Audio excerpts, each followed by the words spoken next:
We all know that we have an inbuilt camera fitted in our body. Yes, I'm talking about our eyes. How our eyes help us to see the colorful world around us. Hello everyone. I'm Sucheta, your physics ma'am, and today we're going to learn about human eye and the colorful world, part 1 from class 10 CBSE.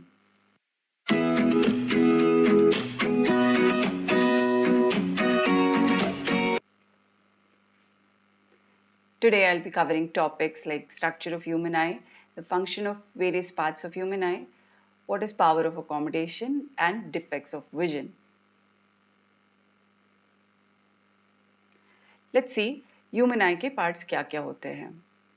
सबसे important होता है lens, then होता है cornea, pupil, iris, retina and ciliary muscles. अब ये human I work कैसे करता है, जैसे मैंने बोला कि ये एक कैमरा है. दैट मीन्स कोई भी ऑब्जेक्ट उसके सामने है तो ये हमें इमेज फॉर्म करेगा. Where will it form the image? It forms the image on a screen called as retina. वो लाइट सेंसिटिव स्क्रीन होता है. Generally, the approximate size of our eyeball is around 2.3 centimeters. है ना? It is usually spherical. We assume it to be spherical and उसका diameter around होता है 2.3 centimeters. और ये image form करता है जैसे कॉर्निया है. कॉर्निया पे मैक्सिमम रिफ्रैक्शन होती है एंड लेंस होता है जो कुछ फाइनर एडजस्टमेंट प्रोवाइड करता है फोकल लेंथ का, ताकि हमें ऑब्जेक्ट अच्छे से दिखे. है ना? जैसे ऑब्जेक्ट दूर है तो भी वो क्लियरली दिखना चाहिए, अगर हमने ऑब्जेक्ट पास में लाया तो वो भी क्लियरली दिखना चाहिए. तो ये सारे फंक्शंस होते हैं इस विजुअल दी सिस्टम के. अगर इसमें से कोई भी पार्ट, इसमें से कोई भी कंपोनेंट अच्छे से काम नहीं कर रहा है, जैसे लेंस में प्रॉब्लम है, प्यूपिल में है, आइरिस में है, तो क्या होता है, डिफेक्ट्स ऑफ विजन आ जाते हैं, आपका विजन ब्लर होने लगता है. तो ये डिफेक्ट्स ऑफ विजन क्या है, ये भी हम अगले वाले सेक्शन में देखेंगे. Now let us talk about working. ये काम कैसे करता है ह्यूमन आई, है ना? इतना इंट्रिकेट है अंदर से, तो इमेज कैसे फॉर्म करता होगा. तो बेसिक्स है कुछ इसके. जैसे कॉर्निया है ना? Cornea provides you the maximum refraction. सबसे ज्यादा रिफ्रैक्शन इस फर्स्ट लेवल पे हो जाती है, विच is a transparent layer. Eyes के सामने जो बल्जिंग आउट होता है हमारे, है ना? तो उसी पे मैक्सिमम रिफ्रैक्शन हो जाती है. और उसके आगे आ जाता है लेंस, जो हमें प्रोवाइड करता है इमेज. बट लेंस का काम क्या है? लेंस एक फाइनर एडजस्टमेंट देता है, जैसे उसका फोकल लेंथ बढ़ाना कम करना अकॉर्डिंगली कि आपका ऑब्जेक्ट कहाँ पे रखा है, उसके ऊपर फोकल लेंथ एडजस्ट होता है. और ये एडजस्ट करने का काम करते हैं सिलेरी मसल्स. तो वो कई बार कॉन्ट्रैक्ट करेंगे, फिर वो एक्सपैंड करेंगे एंड अकॉर्डिंगली लेंस का साइज छोटा बड़ा होता है. वो सिलेरी मसल्स से होता है. देन आइरिस कंट्रोल करता है कि प्यूपिल का साइज क्या होना चाहिए. And pupil regulates the light which enters in our eyes. मतलब अगर आप ने एक्सपीरियंस किया होगा, है ना, जैसे एकदम ब्राइट लाइट आ जाती है तो हम आंखें ऐसे कर लेते हैं. क्यों? क्योंकि आपका प्यूपिल का साइज छोटा हो जाता है, because it doesn't want to take a lot of light. तब वो कॉन्ट्रैक्ट करेगा एंड जब कम लाइट होता है तब हमारी आंखें बड़ी हो जाती है, तो प्यूपिल डायलेट भी हो जाते हैं. तो ये कंट्रोल करता है, प्यूपिल कंट्रोल क्या करता है, कितना अमाउंट ऑफ लाइट हमारे आई में एंटर करना चाहिए. तो ये रेगुलेशन हो जाती है, लाइट एंट्री की रेगुलेशन हो जाती है प्यूपिल से. अब इसमें आप देख सकते हो, तो प्यूपिल हो गया, लेंस हो गया, कॉर्निया एंड आइरिस, ये इंपॉर्टेंट पार्ट्स है. सिलेरी मसल्स जैसे मैंने बोला ये हेल्प करेंगे, सो अगले वाले स्लाइड में वो भी हम देखेंगे. अब ये इमेज फॉर्म हो गया रेटिना पे, जैसे कोई ऑब्जेक्ट सामने है तो इमेज फॉर्म हो गया रेटिना पे. एंड ये इमेज फॉर्म हो गया, ऐसा सिग्नल ये ऑप्टिक नर्व्स जो होते हैं ना हमारे बिहाइंड द आई, तो वो ऑप्टिक नर्व सेंड करते हैं सिग्नल ब्रेन को. तो वो कुछ इलेक्ट्रिकल सिग्नल्स होते हैं, वो ब्रेन तक पहुंचते हैं एंड फिर ब्रेन उसको इंटरप्रेट करता है कि yes the object is this, something which is kept in front of me is a bottle और अ पेन और अ पेंसिल, है ना? तो ये सिग्नल जब ब्रेन को जाता है तो ब्रेन इंटरप्रेट करता है और हम आइडेंटिफाई करते हैं एक चीज को कि this is the object in front of my eyes. So this is how a human I works. And let us see what is the next part of it now. The power of accommodation. अब जैसे मैंने बोला कि कोई object दूर है तो वो भी क्लियरली दिखना चाहिए, कोई ऑब्जेक्ट पास में आता है तो भी क्लियरली दिखना चाहिए. जस्ट इमेजिन आपने एक ऑब्जेक्ट को बहुत पास में लाया है ना, कुछ भी, जैसे आई हैव दिस मार्कर, अगर मैं बहुत पास में लेके जाऊं तो वो मुझे क्लियरली नहीं दिखेगा, वो ब्लर होता जाएगा। बट एक डिस्टेंस ऐसा रहता है जिसमें मुझे वो ऑब्जेक्ट क्लियरली दिखेगा, तो उसे बोलते हैं least distance of distinct vision. तो ये होता है फॉर ह्यूमन आई 25 सेंटीमीटर्स। अब ये जो है कि ऑब्जेक्ट पास में है या दूर में है वो क्लियरली दिखना चाहिए, मतलब मुझे क्या है, लेंस का साइज एडजस्ट करना है समहाउ, तो ही मुझे वो ऑब्जेक्ट क्लियरली दिखेगा। तो इसे हम बोलते हैं power of accommodation. So it is nothing but the ability of eye lens to adjust its focal length accordingly. जैसे जिस भी डिस्टेंस पे ऑब्जेक्ट रखा है उसके अकॉर्डिंगली हमें वो फोकल लेंथ एडजस्ट होना जरूरी है। तो इसमें होता है दो चीजें, जैसे एक होता है नियर पॉइंट जिसे हम बोलते हैं least distance of distinct vision. तो नियर पॉइंट है कि फॉर ह्यूमन आई अगर मैं कोई ऑब्जेक्ट आई से 25 सेंटीमीटर दूर रखती हूँ तो मुझे ये ऑब्जेक्ट क्लियरली दिखेगा। अगर मैं उससे पास में लाती हूँ तो वो ब्लर हो जाएगा। ठीक है, तो ये हो गया नियर पॉइंट। अब फार पॉइंट क्या होता है? फार पॉइंट मतलब ये ऑब्जेक्ट कितना दूर तक अगर रखा है, मतलब at what distance it should be kept so that I can see it clearly. तो there is no limit to it.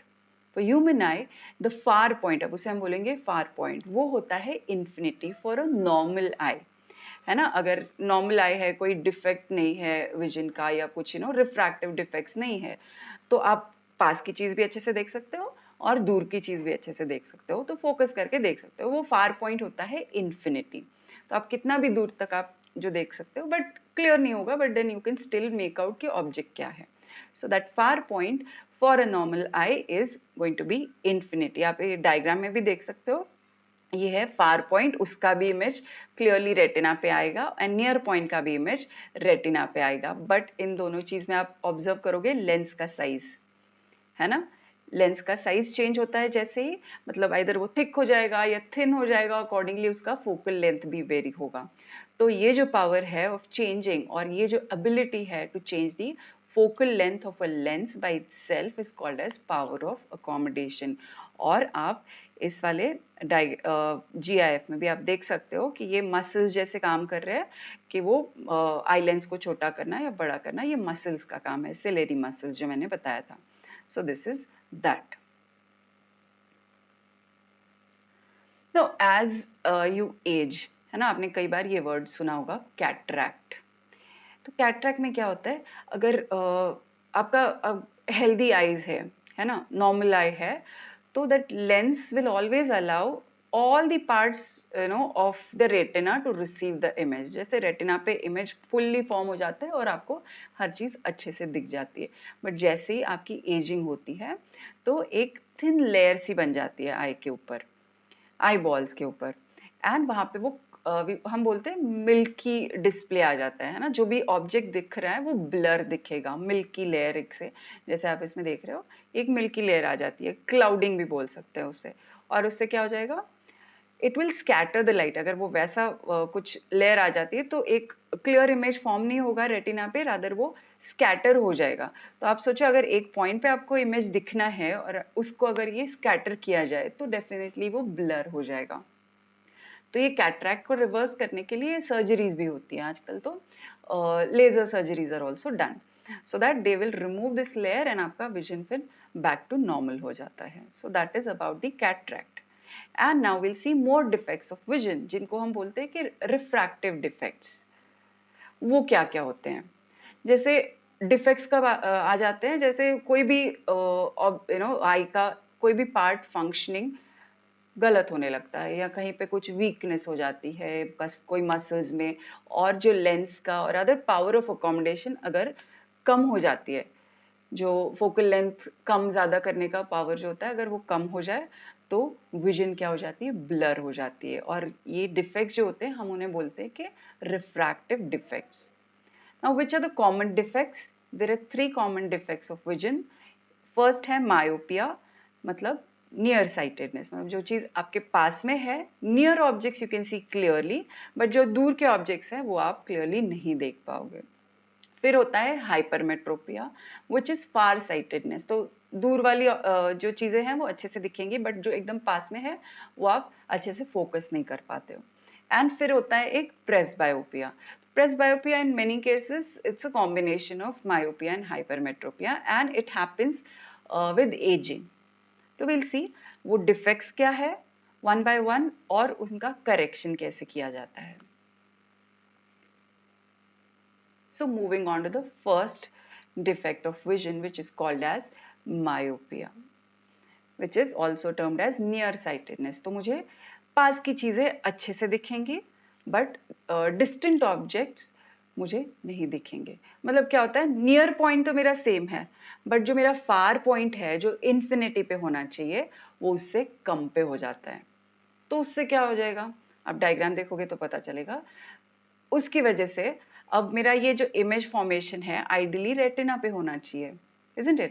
But ये कहाँ पे फॉर्म हो रहा है, it is getting form, the image is getting form much before the retina. तो अगर वो रेटिना पे नहीं आया तो मुझे दिखेगा ही नहीं कि वो ऑब्जेक्ट क्लियरली है क्या। तो ये हो रहा है कहाँ पे form, in front of the retina instead of on the retina. तो मुझे अब इसको करेक्शन देना है। करेक्शन से पहले देखते हैं कॉजेस क्या होते हैं। इसका फर्स्ट कॉज है या तो excessive curvature of the eyeball. तो कर्व अगर आपका ज्यादा हो गया तो भी क्या हो जाएगा, आपका फोकल लेंथ चेंज होगा एंड अकॉर्डिंगली आपका जो इमेज है वो रेटिना के सामने आएगा, ना के रेटिना के ऊपर। दूसरा होता है एलोंगेशन। उस केस में भी सेम ही है क्योंकि आपका फोकल लेंथ वेरी हो रहा है, कम हो रहा है, तो इमेज फॉर्म होगा मच बिफोर द रेटिना। सो दो कॉजेस है इसके, एक्सेसिव कर्वेचर और एलोंगेशन ऑफ द आईबॉल। अब इसको करेक्ट कैसे किया जाएगा, जो इमेज यहाँ पे आ रहा है मुझे वो मूव करना है रेटिना पे। That means I need to move the rays away.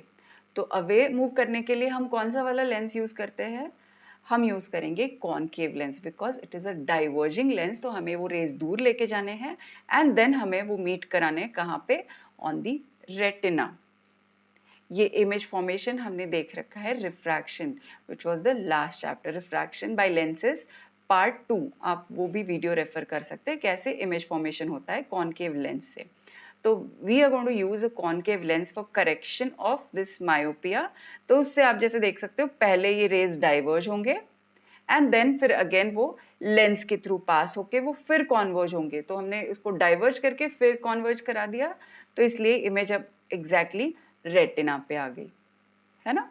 तो वो रेटिना पे आ गया तो इमेज क्लियर हो गया, ऑब्जेक्ट क्या है वो सब दिखने लग गया। So this is how we use lenses for correction of any refractive defect. Then comes the hypermetropia और फार साइटेडनेस। इसमें जैसे मैंने बताया दूर की चीज अच्छे से दिखेगी, distinct objects you can make out clearly what it is. But अब मतलब आपका इंफिनिटी पे ही रहेगा far point, but then what happens to near point. Near point जो होना चाहिए 25 सेंटीमीटर्स वो उससे ज्यादा हो जाता है। So your near point when it is more than 25 centimeter, will the image form, it forms beyond retina। तो रेटिना पे आना जरूरी है तभी हमें दिखेगा ऑब्जेक्ट क्लियरली, बट अब ये कहाँ पे फॉर्म हो गया, बियॉन्ड रेटिना। अब मुझे क्या करना है, उसको वापस से लाना है रेटिना पे। Yes, so for that what correction do we do, again what is the cause of this, focal length is too long. तो वो कन्वर्ज होके कहाँ पे आ रहे हैं, वो जा रहे हैं रेटिना के पीछे और अदर रेटिना से आगे निकल रहे हैं, है ना। मतलब फोकल लेंथ बहुत ज्यादा हो गया। दूसरा रीजन हो सकता है कि eyeball becomes too small. In that case also आपका image will form behind the retina which is not expected. Correction कैसे दे सकते हैं, हमें वो इमेज जो दूर फॉर्म हुआ है उसको पास में लाना है and we want to see it on the retina. So I will use a convex lens which is a converging lens. तो यहाँ पे एक सामने से अगर कॉन्वेक्स लेंस लगा दिया तो वो कॉन्वर्ज करेगा लाइट को, और एक और जो अपना eye lens which is also convex lens वो भी और कॉन्वर्ज करेगा। तो अल्टीमेटली क्या हो जाएगा, आपका दोनों का फोकल लेंथ ऐड करके हम यहाँ पे देखेंगे कि इमेज एग्जैक्टली रेटिना पे फॉर्म हो रहा है। तो ये करेक्शन हो गया, जो हमें पास की चीज दिखनी चाहिए क्लियरली वो दिखने लग गई, क्योंकि हमने नियर पॉइंट अब लाया है 25 सेंटीमीटर्स पे by using a corrective lens which is a convex lens. Clear है? Fine. So this is how the hypermetropia can be corrected. Then the last is presbyopia. अब हम जैसे देखते हैं ना, ओल्ड एज हो जाती है, 40s 50s पे लोग पहुंचते हैं तो स्पेक्स पहनने लगते हैं, spectacles. Yes, why? Because with age the power of accommodation reduces. मतलब जो लेंस का कैपेसिटी होता है ना, कि उसका फोकल लेंथ कम करना, ज्यादा करना, बिकॉज ये मसल्स जो है वो वीक हो जाते हैं, ciliary muscles, and they are not able to change the focal length of our lens, eye lens. तो उसकी वजह से क्या हो जाता है, नियर पॉइंट जो है वो दूर चला जाता है, which recedes, right? So it's not going to be at that exact number जो होना चाहिए for normal eye because of weakening of the muscles. ये power of accommodation कम होता जाएगा, and image कहाँ पे form होगा? Image form हो जाएगा retina के पीछे। अब उससे क्या हो जाता है, आपका image blur रहेगा, you will not be able to see things. इस केस में प्रेसबायोपिया में ये भी हो सकता है कि आपको मायोपिया एंड हाइपरमेट्रोपिया के symptoms at the same time हो। मतलब या तो आपको दूर की चीज भी अच्छे से नहीं दिख रही और पास वाली भी अच्छे से नहीं दिख रही, तो ये दोनों चीजें एक साथ हो जाती है, उस टाइम पे ये प्रेसबायोपिया होता है। कॉज जैसे मैंने बताया, वीकनिंग ऑफ सिलियरी मसल्स। तो वो मसल्स ही काम कम कर देते हैं, तो फिर उसकी वजह से फोकल लेंथ भी वेरी नहीं हो पाता, चेंज नहीं हो पाता। Then diminishing flexibility of eye lens. तो एक तो मसल्स भी काम करना कम करते हैं जो यहाँ पर है, एंड लेंस का भी फ्लेक्सिबिलिटी कम हो जाता है। तो both the reasons are giving the same result कि ये प्रेसबायोपिया हो गया। अब जैसे दोनों भी प्रॉब्लम है, मायोपिया भी है, हाइपरमेट्रोपिया भी है, तो करेक्शन कैसे करेंगे? करेक्शन होगा बाय यूजिंग बायफोकल लेंसेज। तो आपने कई बार देखा होगा, old, your grandparents and all, they are using specs. It will have two different parts, है ना? ऊपर वाला पार्ट एक अलग होता है और नीचे ऐसे सेमी सर्कल बना होता है। So it is a bifocal lens.